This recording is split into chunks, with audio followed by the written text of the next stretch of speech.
Safety interview question পর্ব 5-এ আপনাকে স্বাগত জানাই। আজকে আমরা জানবো what are the hazards in a confine space, অর্থাৎ কনফাইন স্পেসের ভিতরে কি কি হ্যাজার্ড রয়েছে এই সম্পর্কে আমরা জানবো।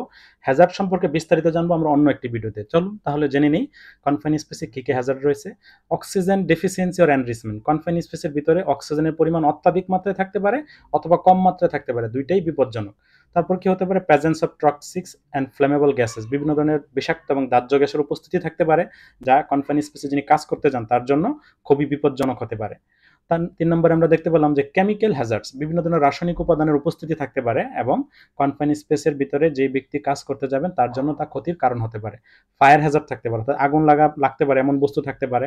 ফল অফ ম্যাটেরিয়ালস, উপর থেকে কোনো কিছু পড়ে যেতে পারে, ফল হ্যাজার্ড, যে ব্যক্তি ভিতরে গেলেন তিনি নিজেই পড়ে যেতে পারে। ইলেকট্রিকিউশন, তড়িৎগ্রস্ত হওয়ার সম্ভাবনা থাকে, যেহেতু কনফাইন স্পেস একটা আবদ্ধ জায়গা সেখানে ডাস্ট থাকতে পারে, শব্দ হইতে পারে, প্রচন্ড প্রচন্ড তাপ, ঠান্ডা। Caught in between moving equipments, ঘূর্ণায়মান কোনো যন্ত্রের সাথে আটকা পড়ে যেতে পারে, অর্থাৎ ভিতরে যদি কোনো ঘূর্ণায়মান যন্ত্র থাকে সেখানে আটকা পড়তে পারে।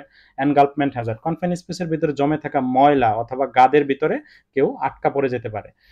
এছাড়াও কনফাইন স্পেসে আরো কিছু হ্যাজার্ড রয়েছে, বাট গুরুত্বপূর্ণ এই হ্যাজার্ডগুলোই মূলত কনফাইন স্পেসে থাকে এবং এইগুলোর সম্পর্কে অবগত না হয়ে এবং কন্ট্রোল মেজর গ্রহণ না করে আমরা কোনোভাবেই কনফাইন স্পেসে কাজ করতে যেতে পারবো না।